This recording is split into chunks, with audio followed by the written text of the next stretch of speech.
Just want to start by saying just thoughts and prayers continue with Mike Hart, and it's good to hear that he's doing better. But continue to pray for him, and special guy that means a lot to our program. Proud of our guys' fight. Obviously didn't finish. Had some guys out, and guys stepped up, but got to continue to focus on build off the things that we're doing well and continue to focus on the things we got to improve to finish the way we need to finish. Really appreciate our crowd. Thought they were awesome. Really appreciate our student section.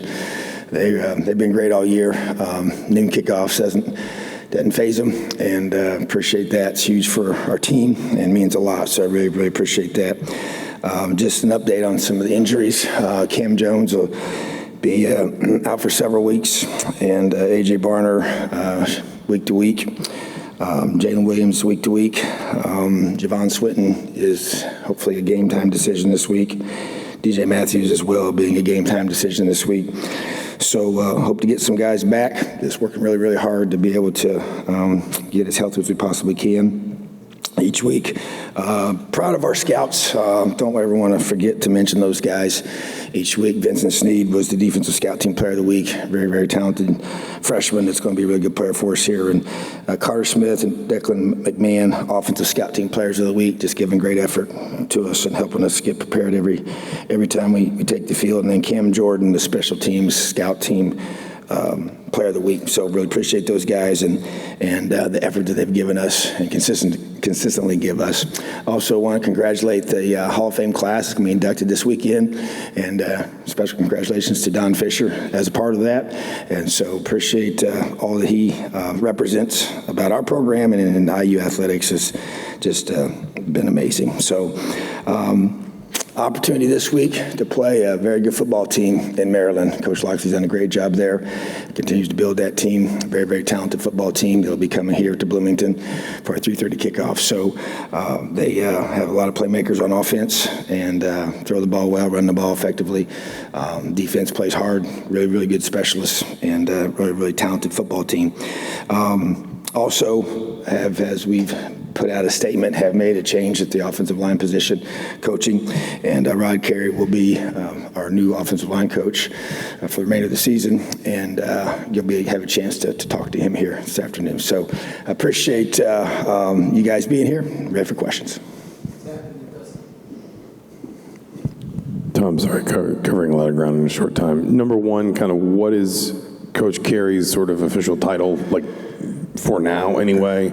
And number two, what was the evaluation process that you went through that led you to determine, A, that a change needed to be made, and B, that Coach Carey was kind of the right person to step into that void? Yeah, just, as we've said, weekly evaluation, just, there's a standard that we play with and want to play with, and I didn't think we were playing to that standard on the offensive line and wanted to see improvement and did not see it to the degree that we needed, and so I felt like a change was necessary. So just going through and, having Rod here with us, that wasn't the plan when he came here, was for this to happen, to be honest with you, and he knows that, and we talked about that, but to have a guy of his experience as an FBS head coach for 10 years, and he's really an offensive line guy. That's what the position he played here, and that's where his eyes go. That's what he does. He's been offensive coordinator, obviously, as I mentioned, head coach. So just, the chance to have someone that was right here with us on a consistent basis in our staff meetings, around our players, to be able to utilize that was a very positive thing without question. And he loves Indiana, and believes in what we're doing, and so excited to have him in that role. And he'll be the offensive line coach and the run game coordinator. I wanted to go back a little bit to the question I asked on Saturday about Darren. I guess when you had some of the one-on-one conversations with him in the offseason, were there things I guess you asked for in those conversations as far as process were concerned, as far as how you wanted him to coach the team or how you wanted the offensive line to operate, that he either didn't do or failed to meet, or was it just an issue of results, or was there anything in the process that you didn't like and you want to see change? I think, we've stated, that we made a change, and obviously you have to, performance-based assessment, for your position groups, and that's what we tell our coaches, and it's accountability for the way they perform. And to me, it wasn't meeting the standard that we have to be able to be successful on game day in this conference. So when that doesn't happen and you don't get the results you want, then you make a change. And that's what we've done. Hey, Coach, this season you've talked about playing a lot more guys on defense to try to create that added depth. Now that you're in a position without Cam and Jalen, how do you feel about that depth? And are there any guys that you think over the last couple of weeks have stepped up that you feel like are ready to now contribute bigger roles? Well, it definitely was a focus, and we've stated that, and I'm glad we did. I thought that Bradley Jennings played extremely well. Made some mistakes, but I thought he played extremely well. He took his game to another level. I think even Aaron Casey, a year ago at this time, he wasn't playing much. And then when he did get a chance to play late in the year, didn't play very well. And so just the ability to fix that. Matt Holt, same thing, got a lot of valuable reps. I mean, he had some really big stops for us on Saturday. I think that was huge. Chris Keys, it was a chance for him to step up. He played extremely well for us, which is huge. Philip Dunn is another true freshman that, by design, have been intentionally getting him more involved. And same with Josh Sanguinetti. Those guys playing lots of reps. And even Brylo Lanier at corner, just intentionally playing those guys in the first several weeks of the season to make sure they're ready. And obviously, you don't know who's going to get injured, and you don't want anybody to get injured. But when it happens, you got to have that depth ready. And so I think it definitely showed up on Saturday, and those guys, it has to continue. Some guys were trying to get back. Some guys will be back in a few more weeks. But at the same time, that's, you recruit guys, even Caden Turner, we brought him up this past week with the ones and the twos and got him some reps there. He's obviously a true freshman that just needs to be ready when called upon, So I think about that linebacker room because that's been hit by the loss of Cam, and then the cornerback room with Jalen's injury. And so those guys having a chance to get valuable reps the last several weeks, and that's got to continue, And then defensive line, the same thing, guys that rotate in there and just trying to continue to play a lot of guys and continue to be, I think even Monster, we had the conversations, he's able to not have to play as many snaps, and it helps him be able to finish stronger and play better throughout the course of the game. Coach, what did you like that your team did against Michigan and in the first half of the season that you really have to expand on if you're going to have a more successful second half than you did in the first? Yeah, I think that bottom line is that, even today we go through and you show, clips from the game and you see the defense flying around, getting some big stops, getting a huge takeaway in the red zone, score zone area.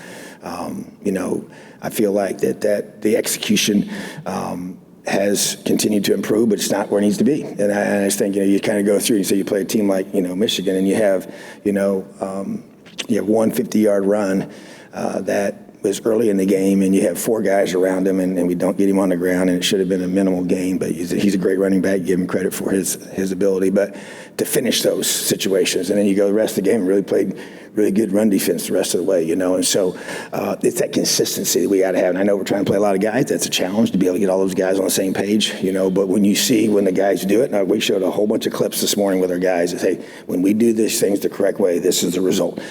And when we don't communicate or we don't execute, then we give up big plays because you're playing against teams and athletes that can make you pay in a hurry. So I just think you build off of the effort, which has been consistent. You build off of defensively, the tackling, offensively when we're in rhythm and our guys are moving the football. And we got in the score zone, obviously scored 2 touchdowns. One of them got called back controversially, and then you got a chance to get down there and score another field goal. And so you get a chance to get 17 points in the first half, and you feel a lot different, about how those drives finish, and so you see the guys, and it's played out. We played a really good Illinois defense week 1.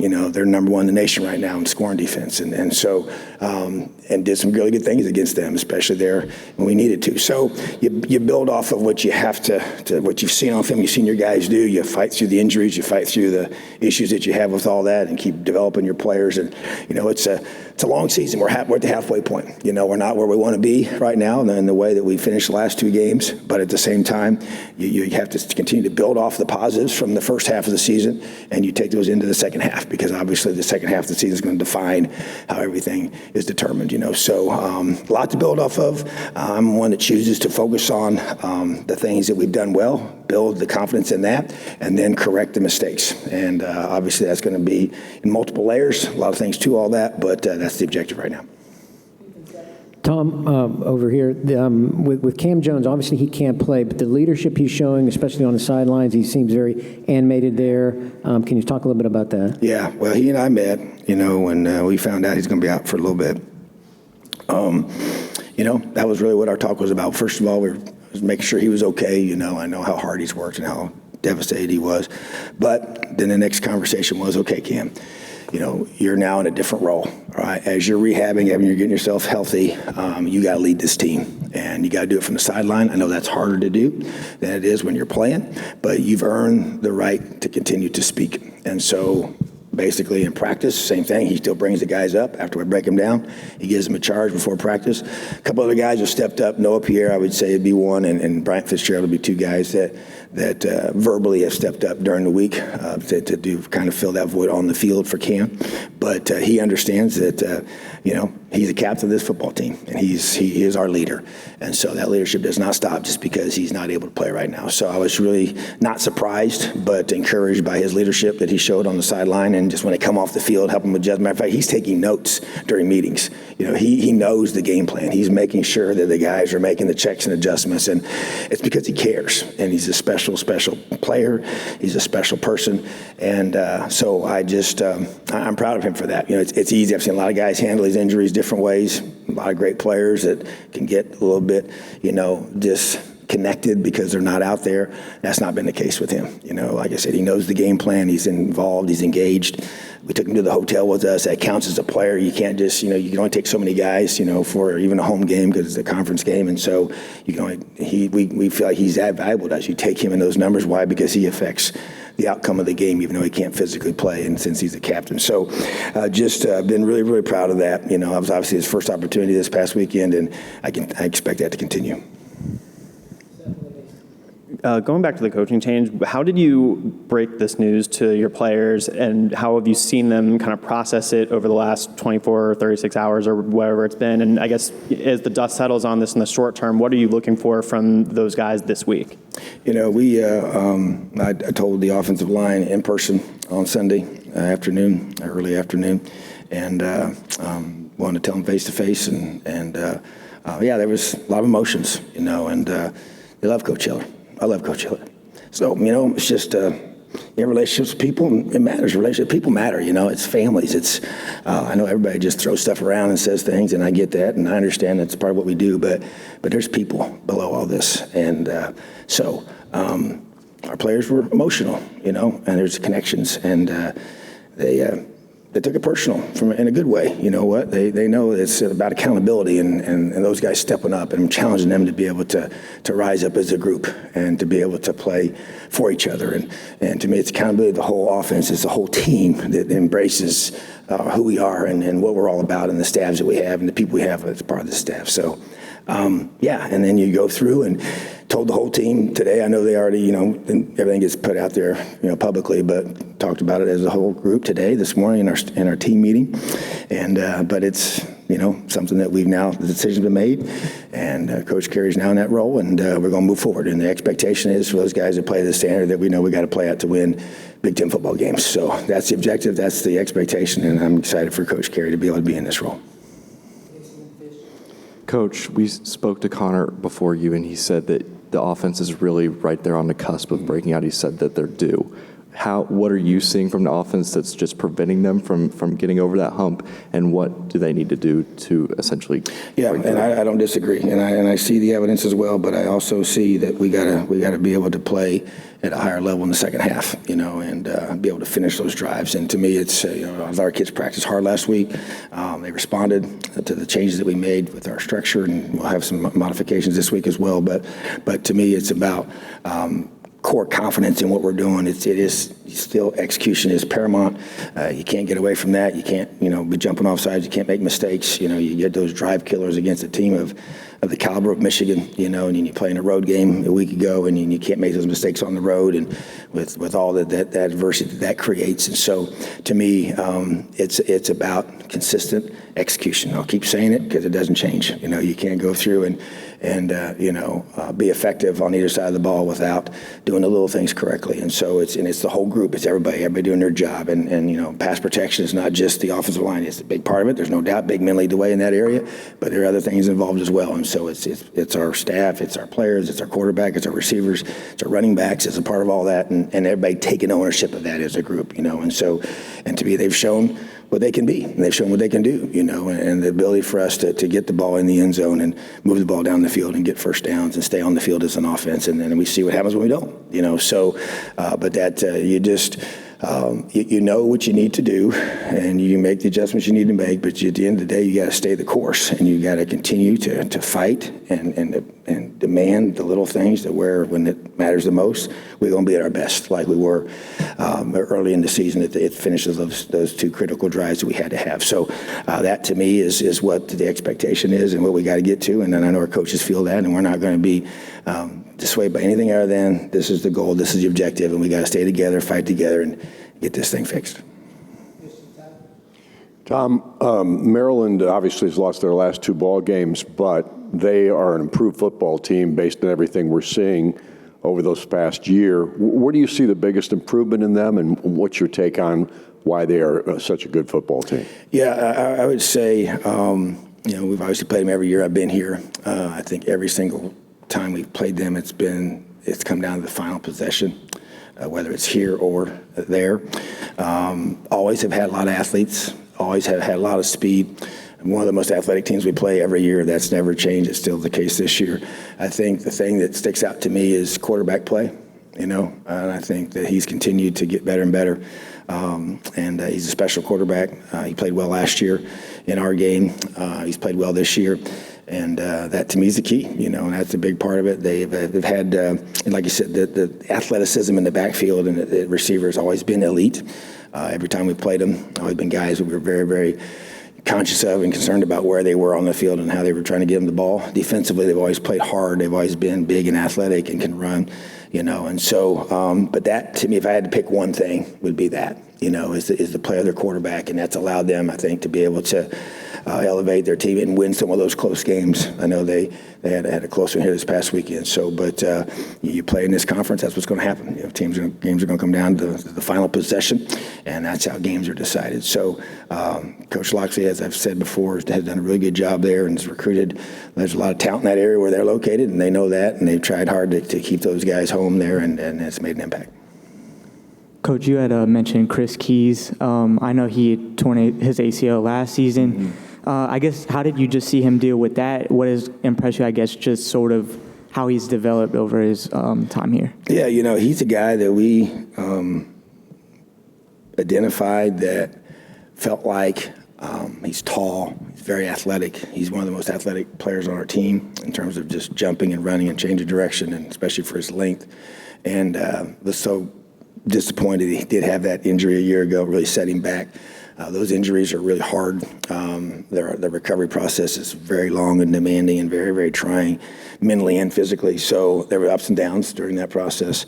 And even the start of this year, I just always wanted more urgency out of Chris. And I tell you what, he's responded last week. And it's not like it just flips the switch and then all of a sudden he would start practicing better several weeks ago. And so you could kind of see the growth. And I even commented about, I said, Chris is really starting to play the way I expected him to. And then the way he played Saturday. In fact, I mentioned him in front of our whole team this morning. And I said, Chris, you're playing the way I believed you could play when we recruited you to come here. And so, but there's a confidence that creates. But it's doing little things daily. I think that's one thing he's had to really learn, to be very consistent in his life, consistent in how he takes care of himself, consistent in how he mentally approaches everything. And he's a great kid. But the urgency, and now I'm starting to see it. And so now it's showing up. And I think, it's like anything else. Everybody wants to play. But are you willing to do the little things it takes to play? And are you ready to be called upon when somebody in front of you goes down? And so he was ready. And then he performed really, really well against a lot of quality receivers. And so I thought huge boost for our program. He needs to continue to do that. It's got to keep building off of that this week and continue to to give us great depth there. I guess going back to Coach Kerry, and you've touched on this in a couple different ways, but did you know him before he came here? And whether you did or you didn't, just what is the relationship you two have developed in terms of actually, we did not. You know, we've talked about that even recently. You know, I knew who he was. We actually almost crossed paths coaching-wise when Northern Illinois played Arkansas State in the bowl game back in, it would have been after the 2011 season. And I was at Arkansas State, but we had just gotten the job at Ole Miss. And so I went on with that staff to go take that job, and we didn't coach in the bowl game. So we went and watched the bowl game, and he was coaching on that staff. And so, but we never got a chance to coach against each other. So, but I knew who he was because he, you know, was one of our alumni and knows, more than anything, know some of his former teammates. And so one of them reached out to me about the opportunity for us to consider, you know, bringing him here as a QC, you know, with his situation there after he was at Temple. So that was really our first conversation, was when I picked up the phone and called him and talked about coming here. So just really more some of his former teammates from here that I know well. They're the ones that got us connected. And but knew of him, always respected him. He's done a great job. Did an awesome job there at Northern Illinois, and then got the opportunity there at Temple. So just good ball coach, tough, you know, Mallory guy. You know, played offensive line, played center. He's smart, tough, dependable. And he's the kind of guy we're looking for, you know, and as players. And just really, I've enjoyed having him on our staff. I mean, he's actually been working with the defense predominantly, and he would do things for the offense from a QC perspective, but he would be with our staff a lot defensively and giving us the perspective from an offensive side of football and how, from a blocking scheme perspective, how we attack protections, just added all that to us and just really enjoyed being with him. So that was really the connection, and really it was more about the fact that he was, you know, from here, was really the strong tie, and it drew him to want to come back and spend some time here. So it all kind of just worked out. Awesome. Appreciate you guys. Have an awesome day. Elio.